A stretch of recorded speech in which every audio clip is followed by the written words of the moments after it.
Welcome to BISP Solution. Today we will see chain holding method under the FCCs Financial Consolidation and Closed Cloud application.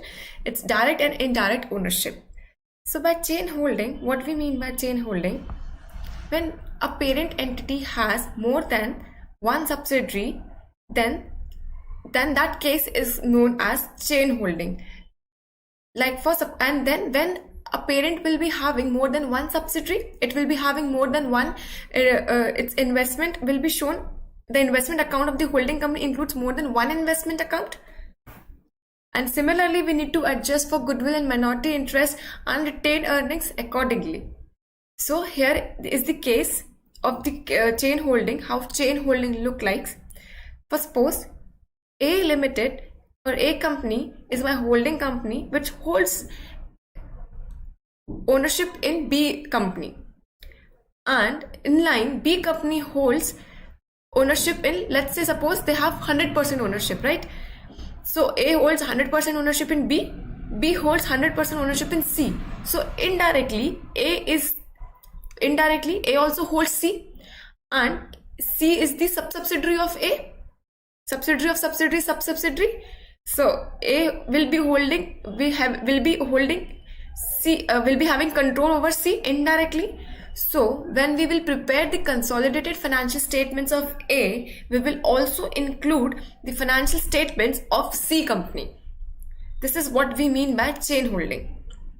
This was the one case, and the another case, A holds 100% ownership in B, or B holds 80% ownership in C, and A also holds some percentage of ownership in C. So this is also the case of chain holding. Let's see the types of the chain holding. This is the case one which we're talking about. Like A holds in B company 80% ownership, and B company holds 60% ownership in C company. Also, A company holds 30% ownership in C company. So when we will perform the consolidation for the A company, we will also, though the C company have only 30% share in A Limited, so it is not a subsidiary company. But when we will see in totality with respect to B Limited, C Limited is also the subsidiary of A Limited, and we will include this particular subsidiary in the consolidation financial statements of A company. Okay, now the type 2, another type of chain holding, another example. A holds 80% in B, and B holds 75% in C. So again, this is an indirect holding of A in C, that is of 60%, that is 80% of 75%, that is 60%. So indirectly A controls the C Limited. So again, when we will prepare the consolidated financial statements of A Limited, we will consolidate C Limited also. So indirect ownership. In B it has direct ownership, and in C it has indirect ownership because it has more than 51% control in the C Limited. Now let's see how we can perform this chain holding method in an FCCs application, and how we will create the dimension, how we will create the hierarchy, how we will define the ownership structure. We will all see that. So this is my use case. I have legal entity 1 as my parent company, legal entity 2 as my subsidiary, and legal entity 3 is the sub-subsidiary of parent company. Let's quickly see the ownership first. Let's not get into the data first. So as we see that legal entity 1 holds 80% shares in legal entity 2, and legal entity 2 holds 75% shares in legal entity 3. That is, legal entity 1 has indirect investment in legal entity 3, that is 60%. The similar example that we have seen in this PPT, I've just shown you this example, similar percentage is taken. So directly legal entity 1 holds legal entity 2, and indirectly legal entity 1 also holds legal entity 3. So when we will prepare this financial consolidation for legal entity 1, it will include legal entity 2 plus the figures of legal entity 3. Okay, because when we see that, how we get the 60%, let's see. Legal entity 2 holds 75% in legal entity 3 and legal entity 1 holds 80% in legal entity 2. So we will do 80% of 75. That comes to 60. Okay, so this is how 60 is calculated. Now let's go to the application and see how its hierarchy is built, because we have indirect investment also. So let's check how the hierarchy for this particular case scenario is built. So this is my application.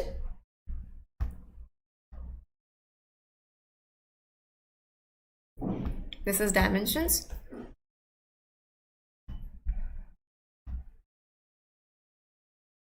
Entity.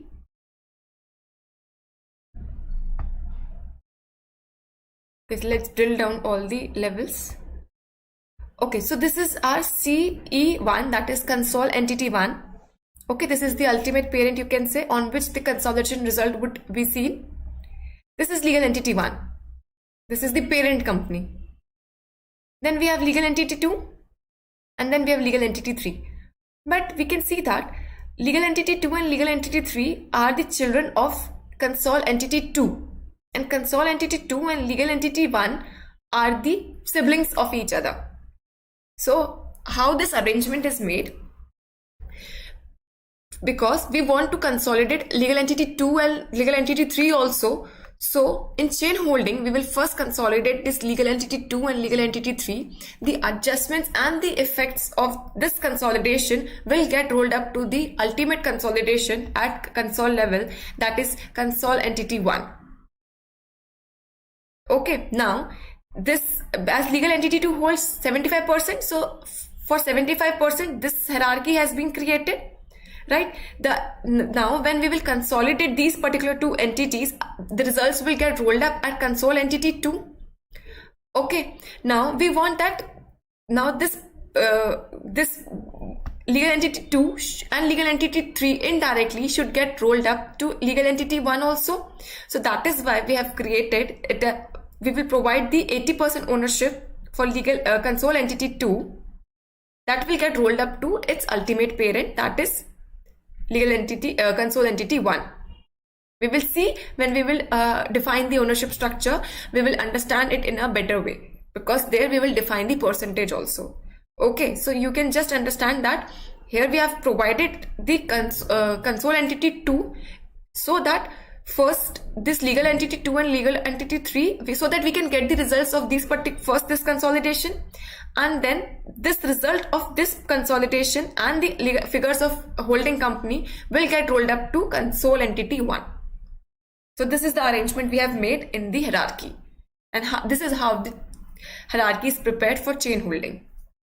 One type example, for a type of particular example, like we are seeing this example. This is how type 2 example, this is how a hierarchy is created for chain holding. Now let's get back to our Excel sheet. So we have a scenario here. We have extracts of the balance sheet. We have inventories, fixed assets, trade receivables, cash, bills receivables. And then let's look at the investment part. 32 lakhs shares, that is in legal entity 2 and legal entity 24 lakhs in legal entity 3.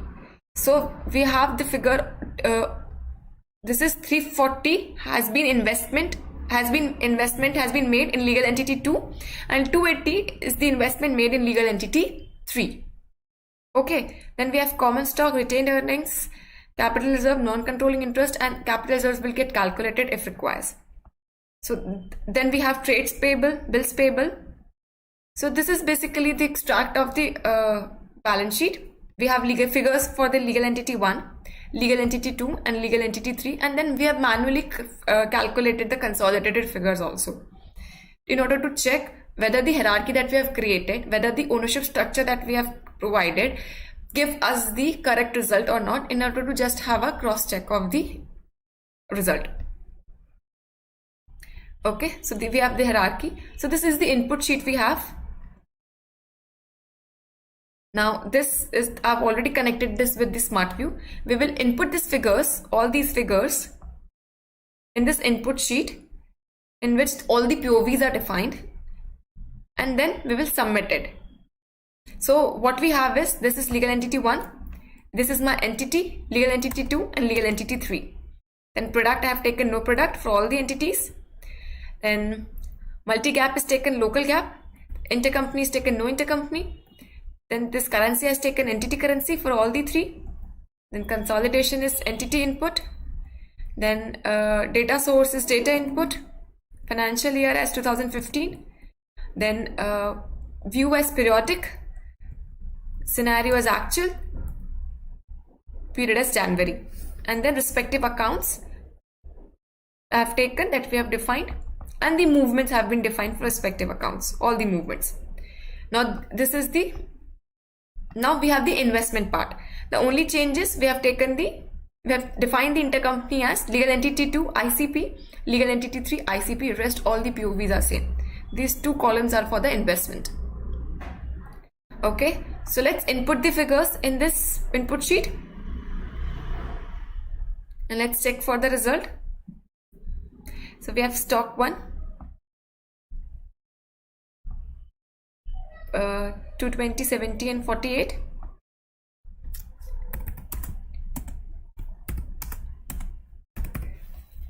Then we have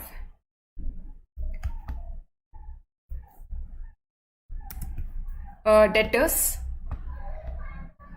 that is debtors are trade receivable 260, 200 and 220. 262, 100 and 20, 220. Then next we have is cash. So our cash is 228, 40 and 40. 228, 40 and 40. Then we have trades payable, bills receivable, that is 70 and 30. So 70 and 30. There is no bills receivable in entity 2. Okay, now this was the current assets. Let's input the figures for the fixed asset. This is 320, 360 and 300. 320, 360 and 300. Okay, then investment in sub, we will input the figures separately. Then for the common stock, we have 600, 525 and 435. 600, 525 and 435. Then we have the retained earnings. Retained earnings are 340, 25 and 23. 340, 25, 23.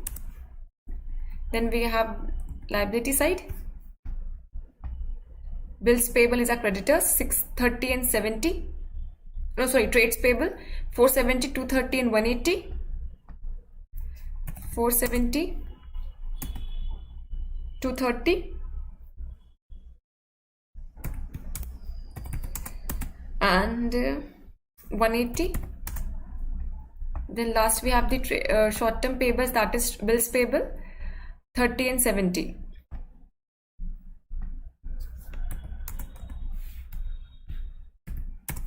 Okay, so let's submit these figures first. Oh, we need to refresh, so let's copy these figures first, otherwise we need to again input it.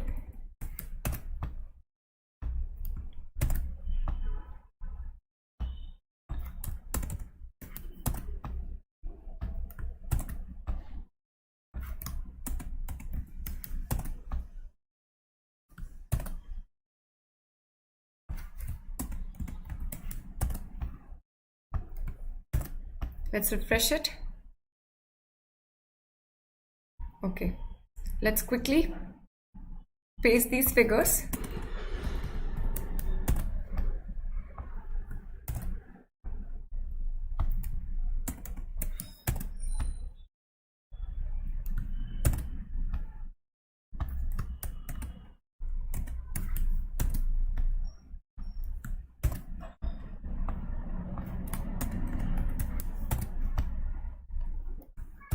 Now let's submit these figures.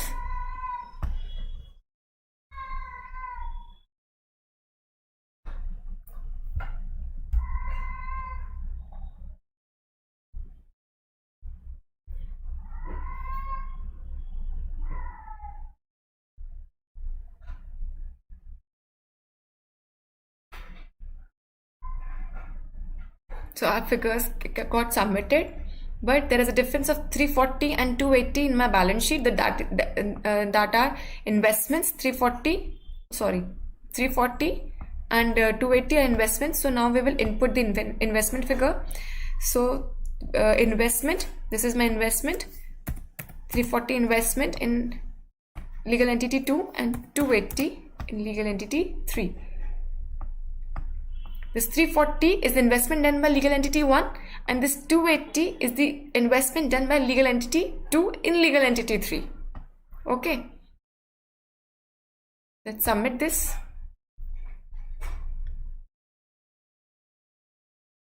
So our figures got submitted. Now let's get back to the application and see the ownership structure. And then we will run the consolidation rule and see the results. Application, consolidation. Okay, so we have, let's search for an entity first. Let's define our POVs, actual, scenarios actual, and financial is 2015, then period is January, and then we will click on OK. Okay, so this is my hierarchy that I've created. Now we will define the ownership percentage. This is my console entity. So this will be 100% control and consolidation method will be subsidiary. This is my legal entity 1.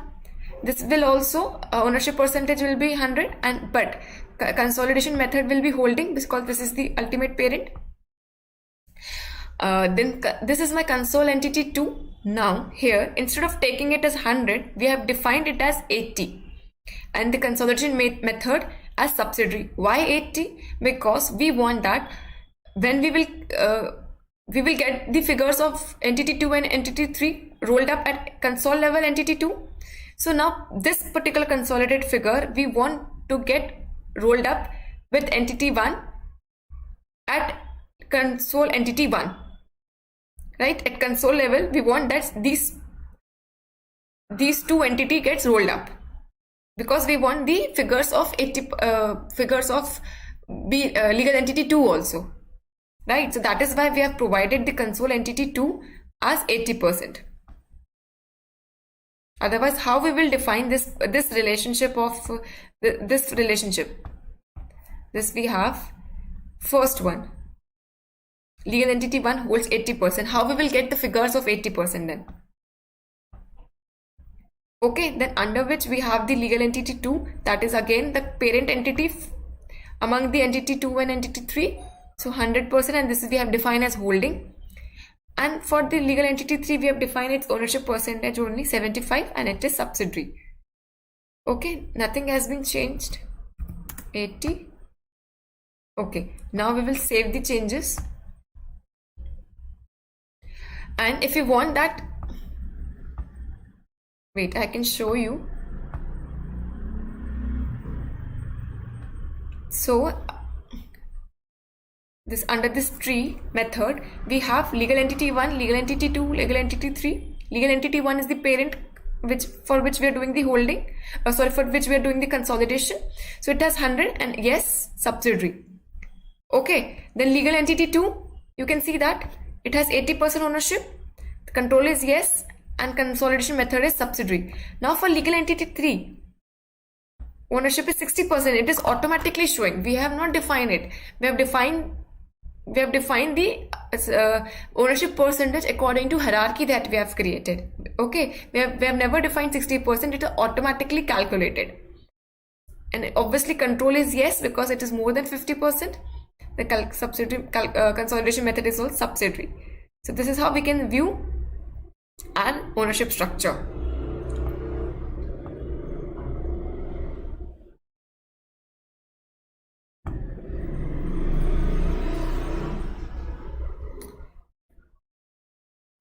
So this was parent-child entity view and this was legal entity view. Under legal entity, it calculates automatically the figures. Okay, so now we will go to actions and recompute the ownership data. So scenario is actual, year is 15, start period January, and then we will recompute.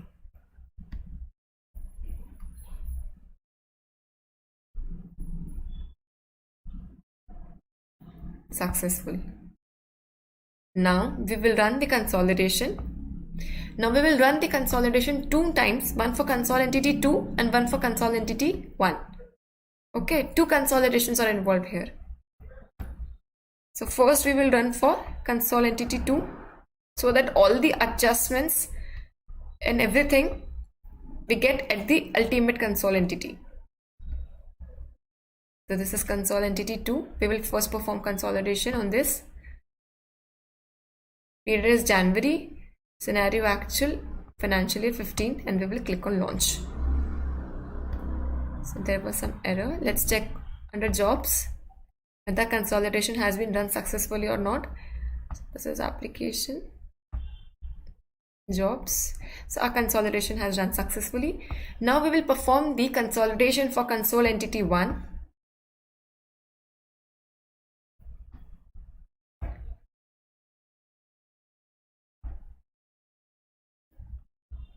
Total geography. This is consol entity 1. Okay. Jan. You can also see here when I select the consol entity 1, why we consolidated first consol entity 2, because it got consolidated. Okay, now this consol entity 2 has the consolidated figures. Now I want this consolidated figures and the figures of legal entity 1 to get consolidated at consol entity 1. Okay, so this is how that is why we have consolidated consol entity 2 first. Excuse me. Legal entity 1, Jan, actual 50, and then we will click on launch. Let's check in jobs.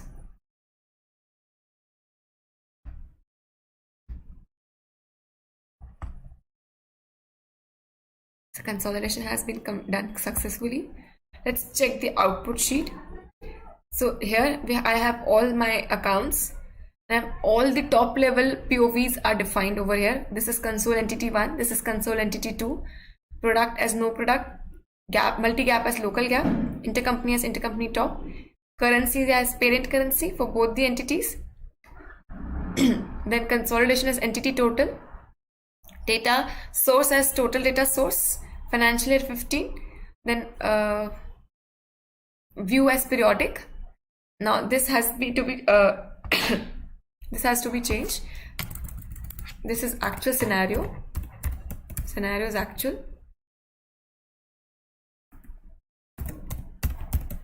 Okay, then period is January, then respective accounts and their movements. Movement will be closing balance, and now here we will click on refresh to get the result.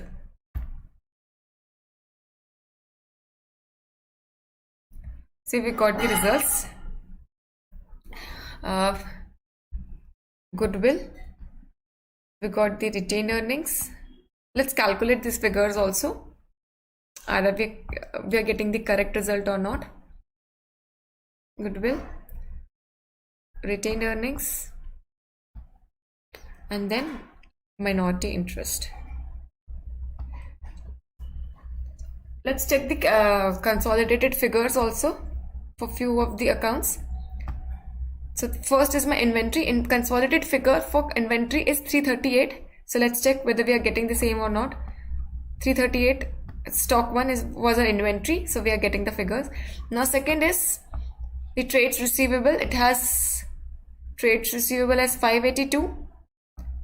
So we are getting 582. That means consolidation has taken place successfully.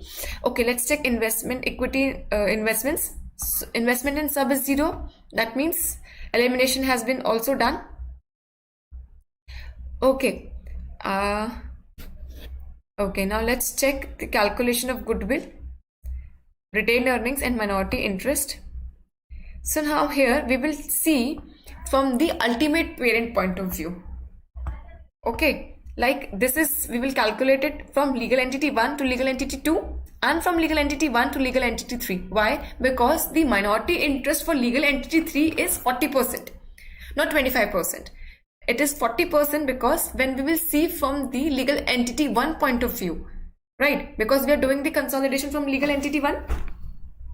Okay, so we will see it from the legal entity 1 point of view, and from legal entity 1 point of view, the minority interest for the legal entity 3 will be 40%. Okay, so we will make all the calculations accordingly. So investment is 340. So let's check for the investments. Our investments is 340. Okay, and it is 280 here, but we will take the 80% of this particular, because it has, this is legal entity 2 investment in legal entity 3, but we are talking from the legal entity 1's perspective. So we will take the 80% of 280. So we have taken 224. Then we have net assets. Net assets will be for legal entity 2 will be common stock at the 80% of common stock, that is 525. So it comes to 420.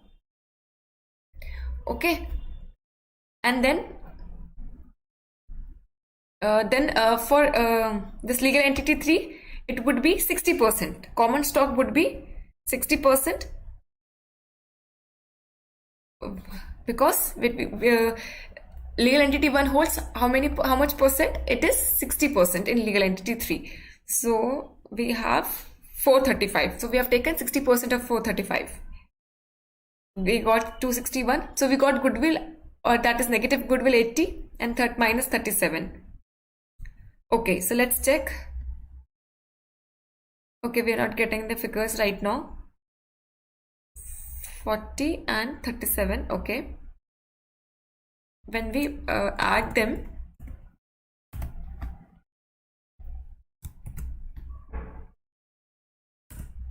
this is 117. Let's check for NCI, non-controlling interest, that is. So we will take NCI. For NCI, we will take the common stock of subsidiary and the retained earnings of subsidiary.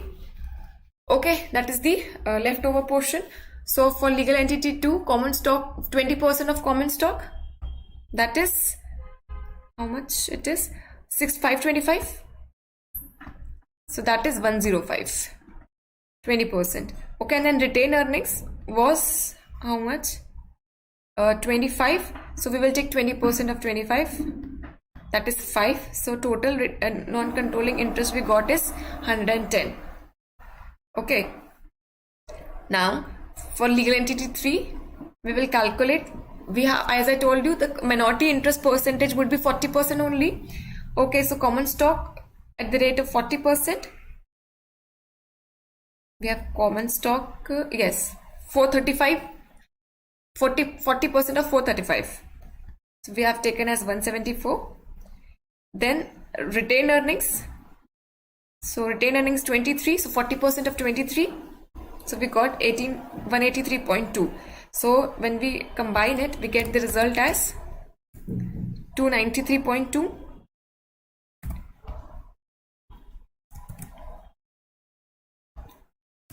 Okay, now we have certain investment portion income to be reduced from this non-controlling interest. Why? Because we have taken this income at 80. Our figure of investment was in the illegal entity 3 was 280, right?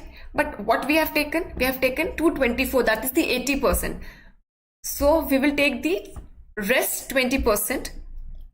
and then we will subtract it from the non-controlling interest, because that is again not the non-controlling interest portion. Okay, so 293, and then we will deduct 20% of 280, that is 56. So the actual non-controlling interest is 237.2. Now let's calculate the retained earnings.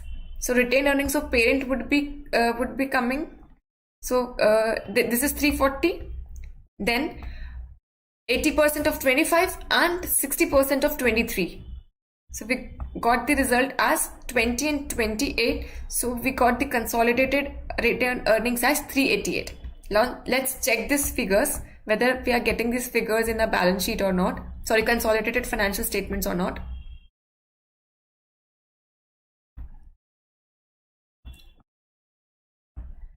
So this is 388 retained earnings we are getting. Now goodwill and the minority interest, you can see that we will check for this minus 46 and 48 also. We here, instead of minus 218, we should have got minus 117. We are not getting it because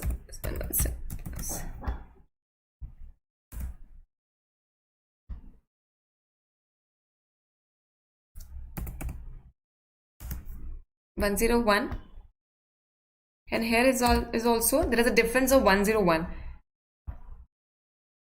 293.2.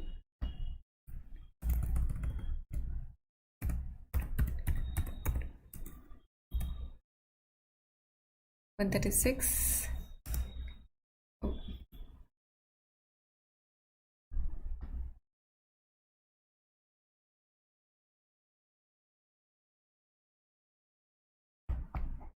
Wait a second.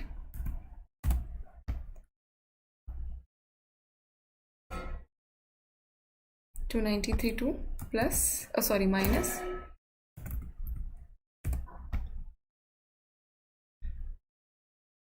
136. Something is went wrong. Minority interest. I think I've chosen the wrong figure. Oh yes, it should be 237 because difference is same. 237. What is the figure? Let me take it manually. 237.2. 237.2 minus 136. So we are approximately, we are getting, if we will round off this particular figure, so we are getting the difference of same. This is due to, because we have taken the ownership percentage as per the parent child entity, like I have shown you here, and not as per the legal entity. This is my legal entity. I have not taken the percentage. I mean, I have not defined them as per legal entity. I have defined them as per parent child entity. That is why I am getting the difference. Rest is the same. We can check for this minus 46, 48 and 115 also. So investment in sub. Now here, this particular, we will see from the console entity 2 only, not from the console entity 1 point of view, that is not from the parent. Here we will take the non-controlling interest of the legal entity 3 as 25% only and not 40, because we are seeing only the consolidation of legal entity 2 and legal entity 3. Okay. So we will calculate the goodwill. For goodwill we need the investment. So investment is 280. They have taken the full amount here, 280. Okay, now net asset, it will be 75% of 435. So that comes to 326, and the difference is minus 46 goodwill. So this minus 46 is coming correct. Because here only one consolidation is involved, right? Now let's check for the retained earnings. Okay, so non-controlling interest. So common stock will be 25% of 435. So 25% of 435 is 109, and then the retained earnings, that is 23. So 25% of 23 6. So NCI is 115. So NCI is 115. This is also correct.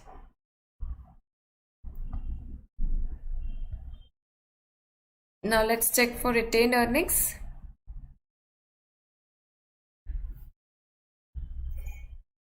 So this is the subsidiaries portion, that is 25. Holdings portion, sorry, 25. So we will take it 25 as it is. And then the profit portion, that is 23, 75% of 23. 75% of 23. So it comes to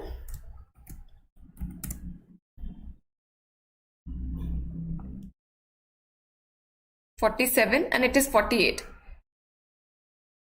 Okay, so I mean there might be some percentage point different. That is why it is coming. Otherwise it is tallied.